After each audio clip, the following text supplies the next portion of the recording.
श्रीमद् भागवतम की जय, श्रील प्रभुपाद की जय।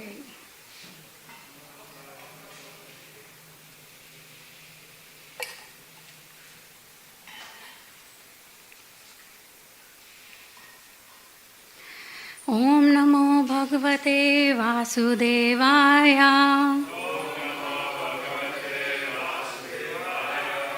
ओम नमो भगवते वासुदेवाय।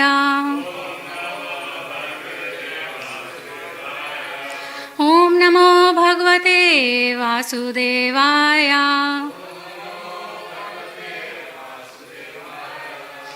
नारायणं नमस्कृत्य नरं चैव नरोत्तमं देवीं सरस्वतीं व्यासं ततो जयमुदीरयेत्। नष्टप्रायेषु भद्रेषु नित्यं भागवत सेवया भगवते उत्तमा श्लोके भक्तिर्भवति नैष्ठिकी। कृष्णाय वासुदेवाय देवकी नंदनाय च नंदगोपकुमाराय गोविंदाय नमो नमः। Hare Krishna. So we are reading verse 14 from chapter 13 of third canto. Chapter 13 is about the appearance of Lord Varaha. Manurvacha Adesheham Bhagavato Varteyami Vasudhana Sthanam Tvihanujanihi Prajanam Mama Cha Prabho. Manur Uvacha Adesheham Bhagavato Varteyami Vasudhana Sthanam Tvihanujanihi Prajanam Mama Cha Prabho. Manuruvacha Adesheham Bhagavato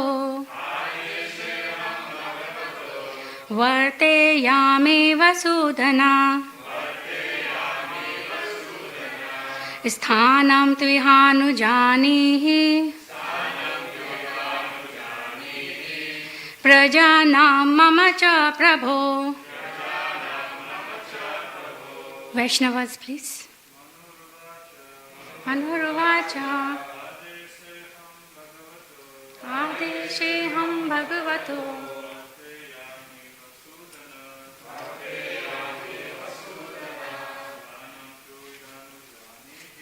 Sthanam Tvihanujanihi Prajanam Mama Cha Prabho. Manuruvacha Adesheham Bhagavato Varteyami Vasudhana Sthanam Tvihanujanihi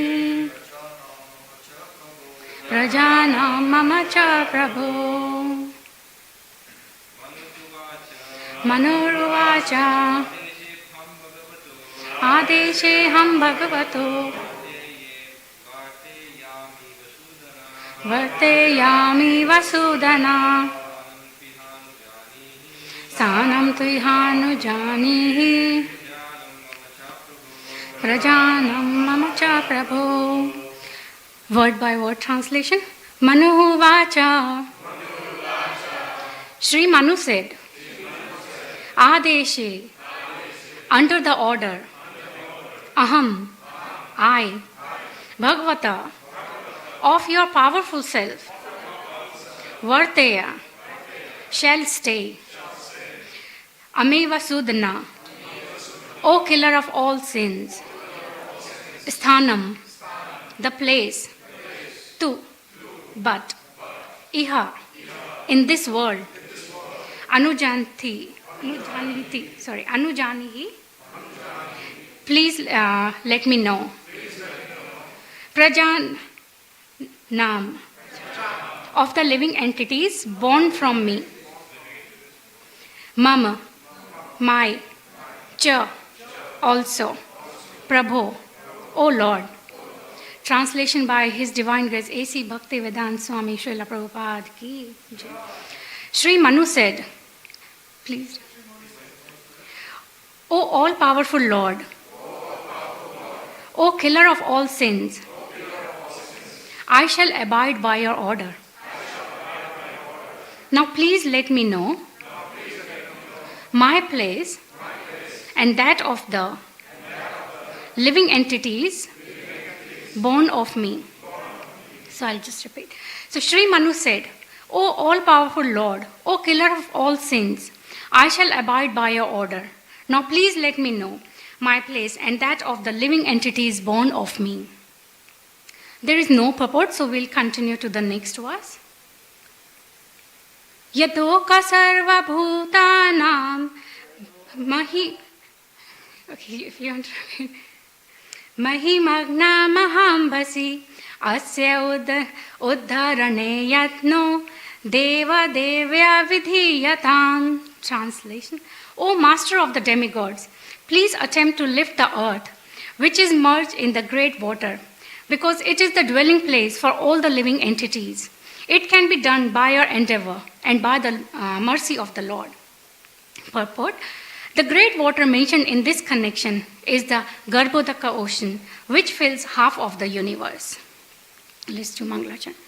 Om Agyanti Mirandasya Gyananjana Shalakaya Chakshuran Militam Yena Tasmai Shri Guruve Namaha Shri Chaitanya Manobhishtam Stapitam Yena Bhutale Swayam Rupa Kadamayam Dadati Swapadantikam Vandeham Shri Guru Shri Yuta Kamalam Shri Gurun Vaishnavanscha Shri Rupam Sagrajatam Sahagana Raghunathanvitam Tam Sajivam Sadvaitam Savadutam Parijana Saitam Krishna Chaitanya Devam Shri Radha Krishna Padan Sahagana Lalita Shri Vishakhanvitamscha He Krishna Karuna Sindhu Deenabandhu Jagatpate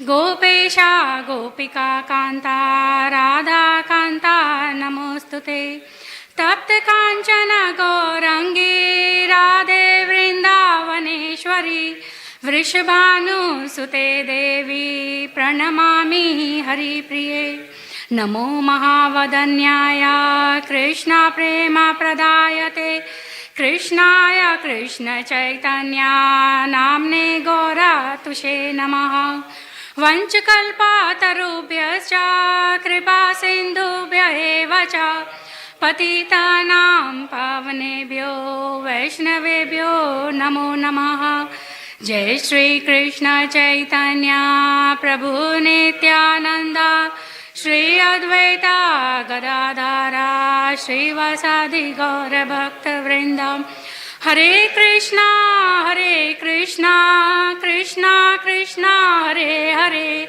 Hare Rama Rama Rama Hare Hare Hare Krishna.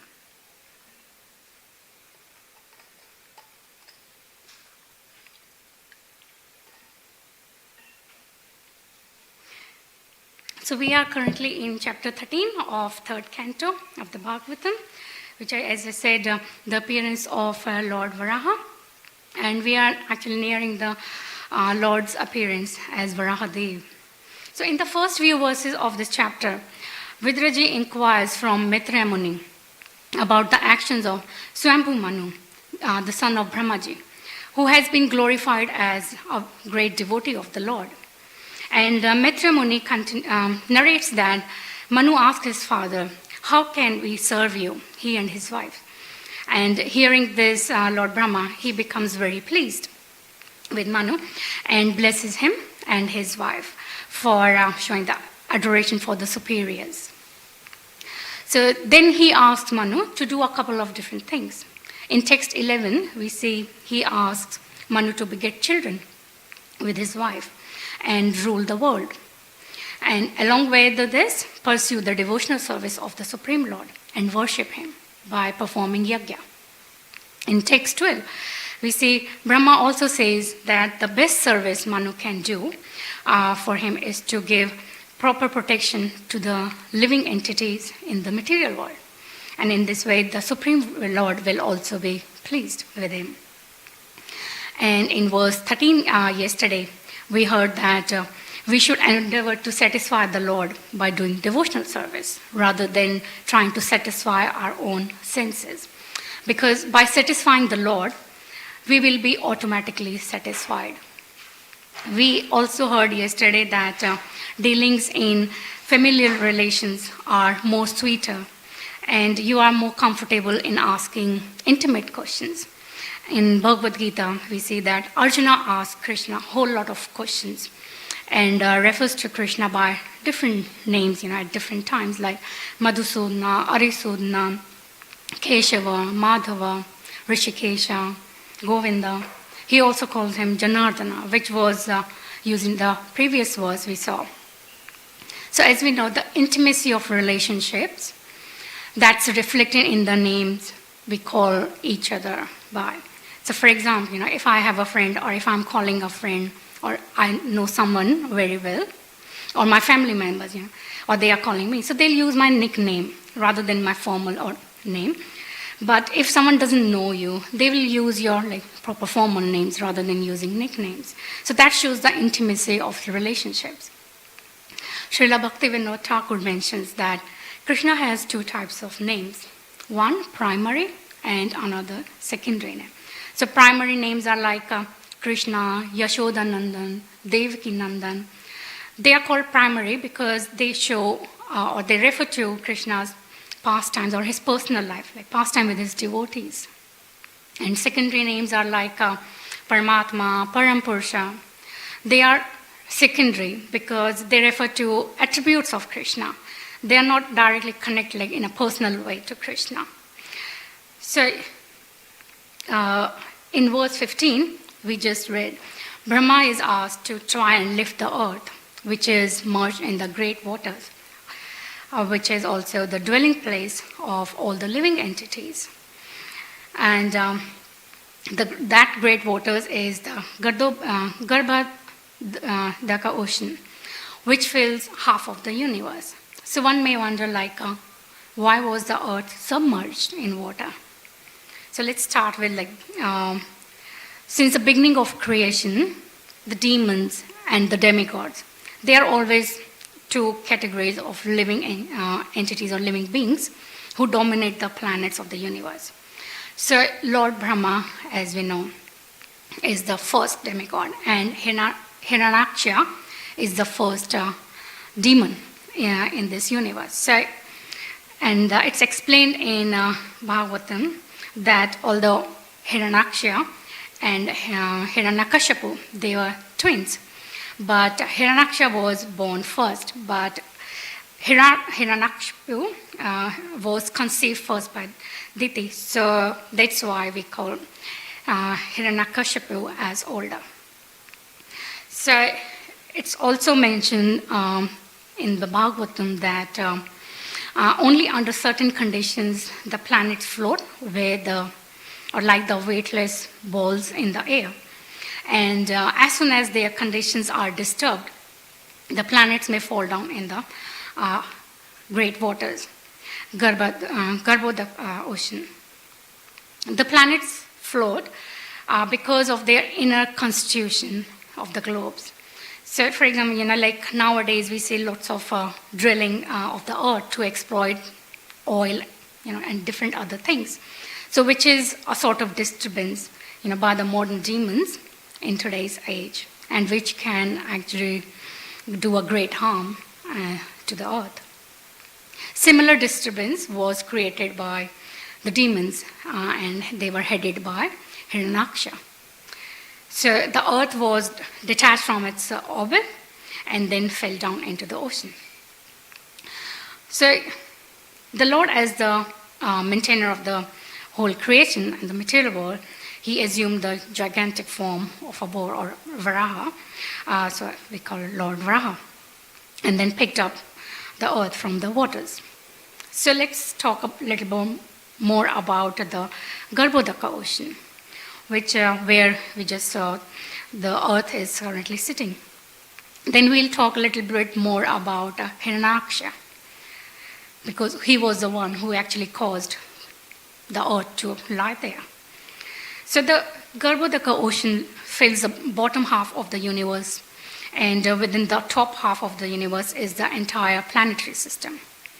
One may wonder, how did this ocean come into existence? So we saw like Garbodaka Vishnu. So within that universe, that it was only darkness and space. And His Holiness Romapada Swami Maharaj, he described that the universe was like a sealed container, and it was really hot. So Garbodaka Vishnu, he filled the bottom half of the universe with the water from his own perspiration. So this water is called the Garbodaka Ocean. And Garbodaka Vishnu, he rests himself on this water. And from his abdomen, a lotus stem grows, and on the flower petals, Lord Brahma takes birth. And as we know, from Lord Brahma, the creation of this entire material world begins. So all the planets within the universe are floating in the air, being supported by this lotus stem. And if a planet is destroyed, it must fall into the oceans. And again, it's important to differentiate between like the three Purushas, the Kshayi Vishnu, Garbodaya Vishnu, and the Kshirodaya Vishnu. So at a broader level, when we talk or understand, it's like only one Vishnu who maintains. But if we look a closer look, then there are three Purusha avatars. One is, as we spoke about the three. So the Kshayi Vishnu is the super soul of the collective universes. Garbodaya Vishnu is the super soul of the collective living beings. And Kshirodaya Vishnu is the super soul of the individual living entities. So he is present in the heart as Paramatma. He is also present in the atoms. So Mahavishnu, from whom all universes emanate. Then Garbodaya Vishnu, like who expands into each universe, and from whose navel lotus comes, on which Brahmaji is born. And then all the universes are created. Then Garbodaya Vishnu expands further into each living entity's heart as Kshirodaya Vishnu. So in this way, Lord is present inside everything, and everything is inside him. So now it's mentioned that each universe has gross and subtle coverings, and each covering is 10 times the diameter of the previous covering. So the gross coverings are earth, water, fire, air, ether. And the subtle coverings are mind, intelligence, and false ego. Krishna says in Bhagavad Gita, in 7th chapter, Bhumir apo nalo vayu kam mano buddhir evacha ahankara iti yamme bhinna prakritir ashtada. So he's describing several elements, which are Bhumir apo nalo vayu. Bhumi is earth, apo is water, nala is fire, and vayu is air. And kam mano buddhir evacha. So ether, mind, intelligence, and ego, these are ashtada, and Ashtara is like 8. And he's saying all these are Bhidna Prakriti. So they are my separated energies. So Krishna is saying these 8 elements, they constitute his separated material energies. So one may wonder what are separated energies. So Srila Prabhupada once gave an example that milk comes from a cow. So milk is the energy of the cow. But it's not that wherever milk is present, the cow also has to be present. So milk is the separate energy of cow. And Srila Prabhupada used to say, to explain this, that I speak and then my speech is put into recording. And recording is available for people to hear. So is the recording same as Srila Prabhupada or is it different from Srila Prabhupada? So it's Srila Prabhupada's voice. So in that sense, it's energy of Srila Prabhupada. Right? And Srila Prabhupada may not be personally present at a particular place, but his recording may be present. So in that sense, it is his separated energy. So in this way, we can understand like all 8 material elements are Lord's separated energies. On a morning walk, Srila Prabhupada and his disciples, they were talking about how scientists believed that there was no life on the moon because they had a device that sensed water. So they got it orbit around the moon, and then they came to a conclusion that moon has no water. And then there should not be any life because without water there cannot be any life. So the scientists, they extended their knowledge about life on this planet, what we see here, and thought it must apply to another planets as well. So Srila Prabhupada said they are thinking like in a very limited way. They are thinking just about themselves, like in the terms of their own circumstances. And he called it as Dr. Frog's philosophy. So like once there was a frog in a well, and then when a friend informed him of existence of the Atlantic Ocean, so he asked, oh, what is this Atlantic Ocean? So he said, oh, it's like a vast body of water. And he was wondering, how vast is it? So he said, is it twice the big of this well? Or he said, oh, no, much, larger, much bigger than this. And then he started wondering, how much bigger can it be? So is it like 10 times the size? So he went on calculating based on his limit and understanding. But how can he actually understand the vastness of the ocean just by comparing it or trying to calculate it in terms of the well? So similarly, our experiences, our powers, our faculties, they are quite limited.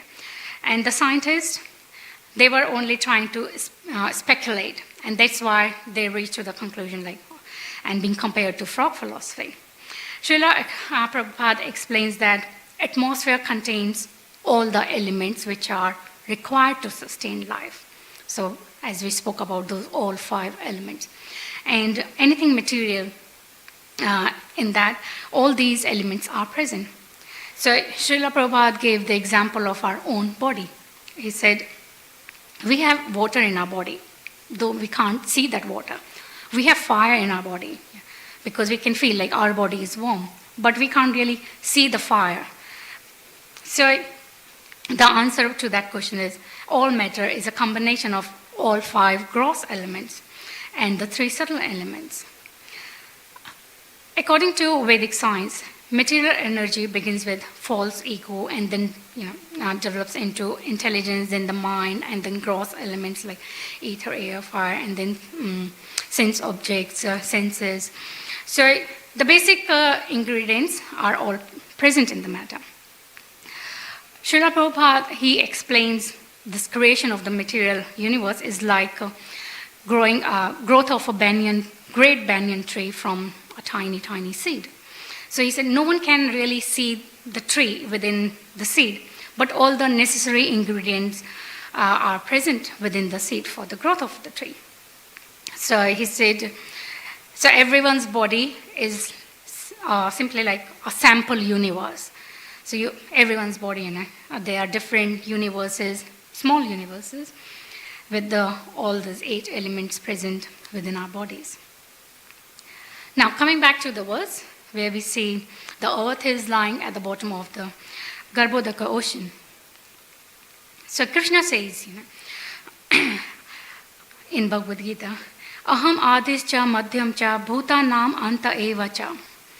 So when we say like the earth was lying there, and actually all the planets, they rest during devastation in the water. So Krishna is saying in Bhagavad Gita, like I'm the beginning, middle, and the end. So at the beginning, the universes are being created from Mahavishnu. In the middle, the Lord is the maintainer. And ultimately, Krishna is saying he's also the dead, because all souls, they enter into Mahavishnu at the time of annihilation. There are two kinds of annihilations. So one dissolution occurs at the end of Brahma's day, which is when all the lower planetary systems are destroyed, and when Lord Brahma rises after his night. Those lower planetary systems are created again. The other one takes place at the end of Brahma's life. So at the time of this annihilation, the 5 gross elements like earth, water, air, ether, they enter into mind, intelligence, false ego, like the reverse process takes place. And all the planetary systems, including the heavenly system, they are dissolved in water. And the entire cosmic manifestation enters into the spiritual energy of the Supreme Lord, who alone is the origin of everything. So now there are like 6 changes that happen to anything which is material. Birth, and then growing, and then reproduce or produce like byproducts, dwindle, and then finish or like die. So this is called Shad Vikara, or the 6 changes. So in this material world, these changes also happen. So Krishna says he enters within the material, so the creation takes place, it grows, it gives off so many byproducts, and then again there will be destruction. So it's said at the time of destruction, first of all, there will be like no rain for hundreds of years. And on a morning walk, a devotee said to Sri Prabhupada, he was like, by the rains, all good things come. And rain comes because of good yajna. So on this planet, everybody is eating meat and doing different kinds of sinful activities. So Sri Prabhupada said, the more you become sinful, the rain will decrease. So devotee said, so it's decreasing now. And Prabhupada said, yes, it is. And at the end, there will be no rain. So everything will dry up, it will die, and practically like by continuous sunshine. And it said like sunshine will be very, very powerful. So everything will be blazing into fire. But then there will be rain. So sometimes we experience after excessive heat, there are like clouds and it will rain. So the whole universe will be filled up with water and everything will be absorbed into water. So in this way, eventually this material world, all this cosmic manifestation will be no more. But of course, the spiritual world, they are not destroyed, they are not affected by this repeated or repetitive annihilation. So similarly, like, when we see how our spirit soul, it remains even after annihilation of the material body, because the nature of it is sanatana, it's eternal. On the other hand, material creations, they are annihilated because they are all temporary. But sometimes, like most of the time we think, oh, we are in such a comfortable material situation, So that thinking is like some people are in ocean water and they are facing a problem, but someone is sitting on an iceberg and thinking, oh, I'm safe, I'm not in the water. But then it's like when there's sunshine, and then iceberg starts melting, and then there comes a point when the person suddenly falls into the water. So rather than a comfortable material situation, we should seek the destination of a comfortable spiritual destination.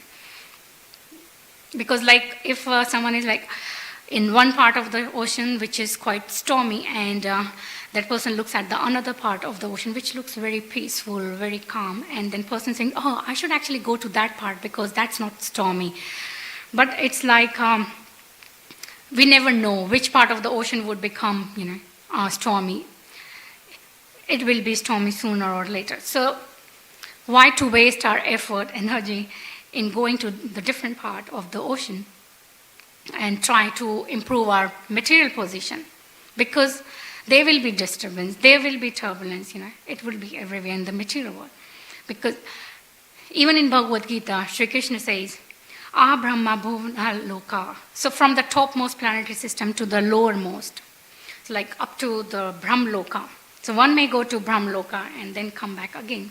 But if we do devotional service, if we worship Krishna, then what he says is, Punarjanma na vidyate. The rebirth will not take place. So Krishna is giving like two paths there. So in the material world, it's like the highest destination is Brahmlok, but still everything is temporary and will not give us the eternal results which we can get by worshipping Krishna. Now let's come back to Hiranyaksha, who caused the earth to fall back into the waters of the ocean. So Hiranyaksha and his twin brother Hiranyakashipu, they were born of Diti, who actually carried the twins in her womb for 100 years because she was already apprehensive that her children would cause trouble to the gods. And it's explained in Bhagavatam that she forced her husband for union at an inauspicious time, and therefore the demons were born to create all these disturbances. So when the two demons were born, there were like many, many natural disturbances. All were very fearful in the heavenly planets, in earthly planets, and in between them. It's explained in Bhagavatam that when natural disturbances occur on a planet, one should understand that a demon must have taken place there. And now look at that. In this present age, we see so many natural disturbances, they are increasing. So many demonic people are actually increasing. So when the twins were born, Bhagavatam explains there were earthquakes, there was darkness everywhere, and nothing could be seen. Like thunder could be heard without even clouds. In fact, like the cows, they were so terrified, they gave blood in place of milk. Clouds, they rained pus. The images of the gods in the temples, they shed tears. And trees fell down without even a blast of wind. So Hiranyakashipu was afraid of death from anyone within these 3 worlds because he received the benediction from Brahmaji. And he was like very proud and puffed up. And his brother, Hiranyaksha, he was very faithful and he was very, always ready to serve his brother by his activities. His temper was also very difficult to control, and he had like really great mental and bodily strength. Generally, asuras are strongly built though. So demigods were very fearful of Hiranyaksha. So even the name Hiranyaksha means one who loves gold and does his best to look out for the gold, mine it, collect it. And it was his constant desire to mine for gold in the earth. And then the earth gradually became unstable and detached from its position and then fell into the ocean. So we'll see in the later verses, Lord Varaha appears out of Brahma's nostrils and rescues the earth and kills the demons after like 1,000 cosmic years of battle. So, and of course, there is a pastime behind the birth of Hiranyaksha and his brother. So these 2 brothers were previously Jay and Vijay, Dwarpals, the doorkeepers of Vaikuntha. And their job was to allow or to stop anyone from entering Vaikuntha. And when once 4 Kumaras, they tried to enter Vaikunthas and they looked like 5-year-old boys. So because of their strength, because of their tapa and the boom they received from their father Brahma. So, but in fact, they were quite spiritually advanced. But Jay and Vijay, they refused the entry and stopped them at the gate. And they cursed those doorkeepers, the Dwarpals. They said, you'll give up your divinity and take birth in the material world. So Lord Vishnu appeared and the doorkeepers requested him to lift the curse. But the Lord says, curse can't be reverted.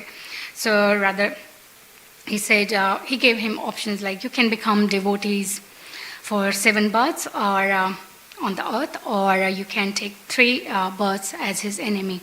So Jay and Vijay, they couldn't bear the separation from God, from the Lord. So they agreed to the second option and became his enemies. So the first birth was Hiranyaksha and Hiranyakashipu in Satyuga, and then Ravana and Kumbhakarna in Treta Yuga, and Shishupal and Dantavakra in Dwapara Yuga. So that's how they fall down. So quite often we hear we are fallen souls, or if you do this, you shouldn't be doing this, you will fall down.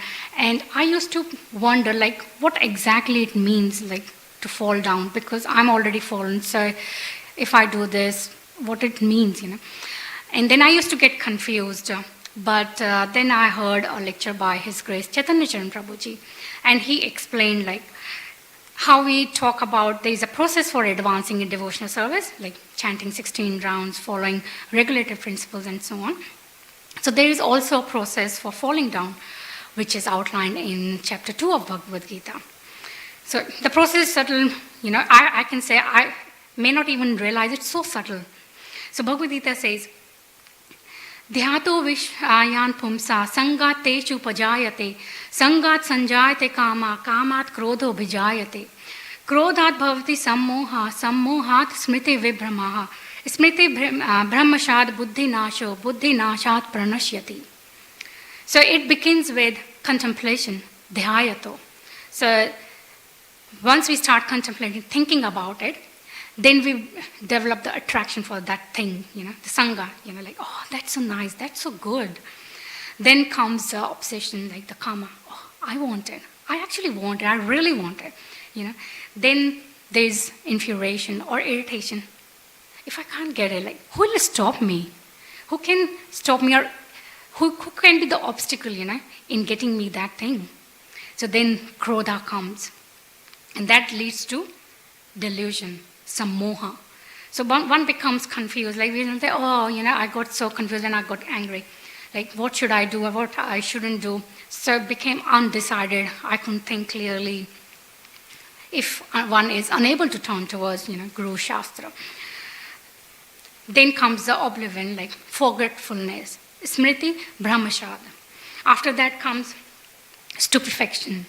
Buddhi nasho, buddhi is destroyed, then there is the destruction, the fall down, pranashyati. So there is a process by which we can fall.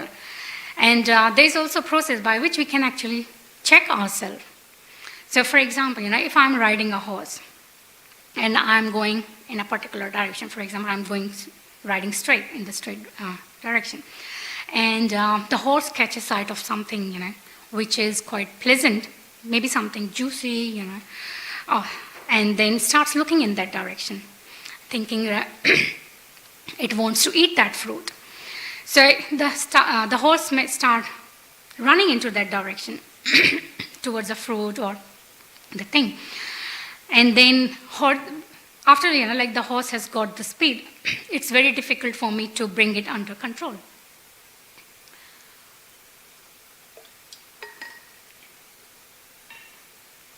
But initially, when the horse started looking at the fruit or in that direction, even a slight pull on the reins, would be enough to change the direction, focus again, in the direction where I want to go.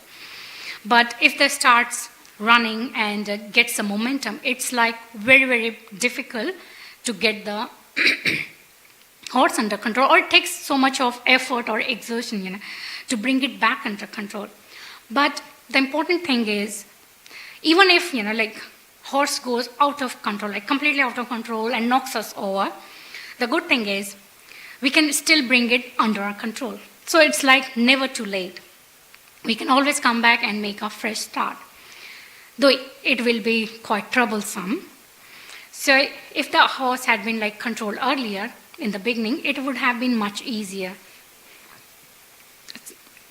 to bring it under control. So similarly, like from contemplation to destruction, it becomes more and more difficult to control oneself.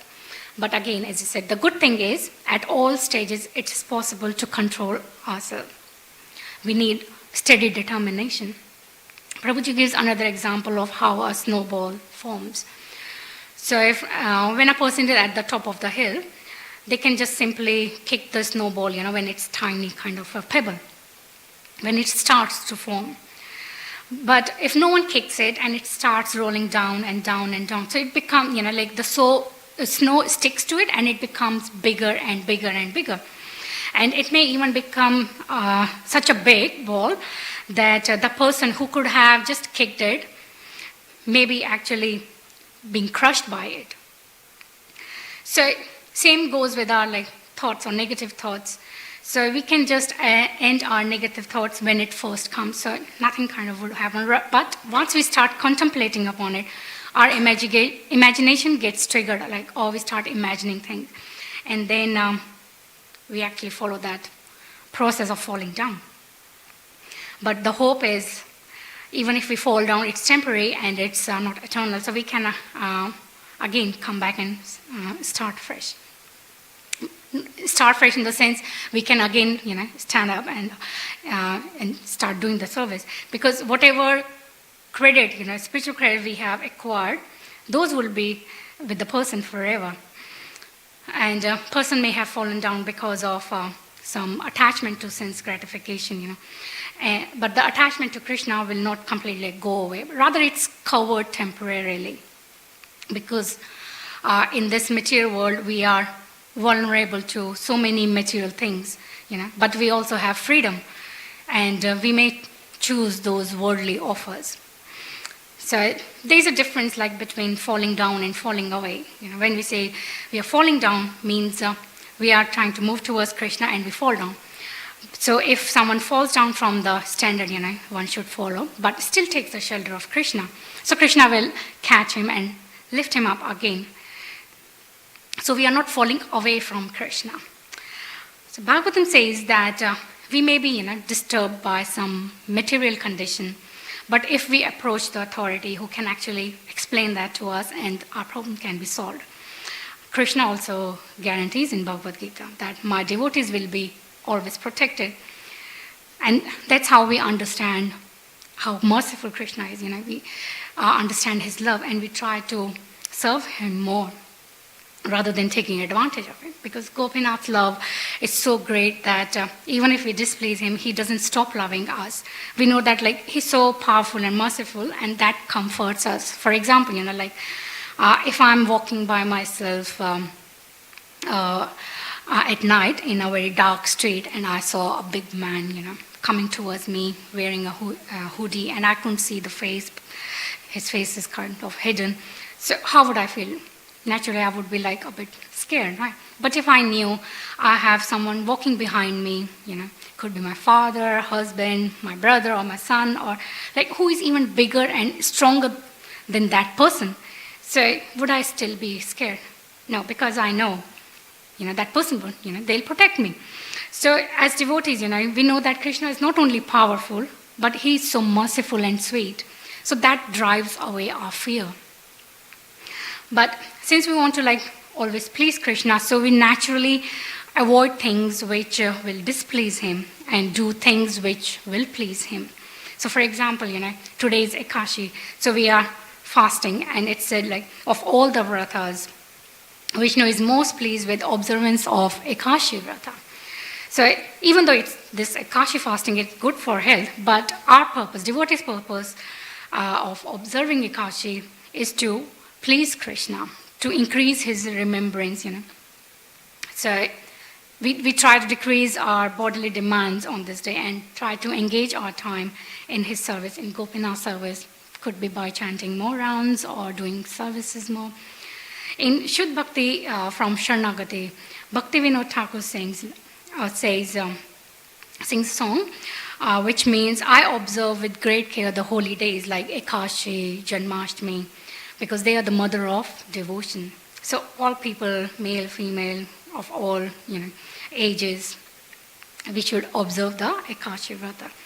And I'll finish here. Any comments or questions anyone would like to ask? Okay, so we'll finish here. Granth Raj Srimad Bhagavatam ki, Shri Shri Radha Gopinath Bhagwan ki, Jagat Guru Srila Prabhupada ki. All glories to the assembled devotee. All glories to the assembled devotee. All glories to the assembled devotee. All glories, all glories, all glories to Shri Shri Guru and Gauranga. All glories to Srila Prabhupada.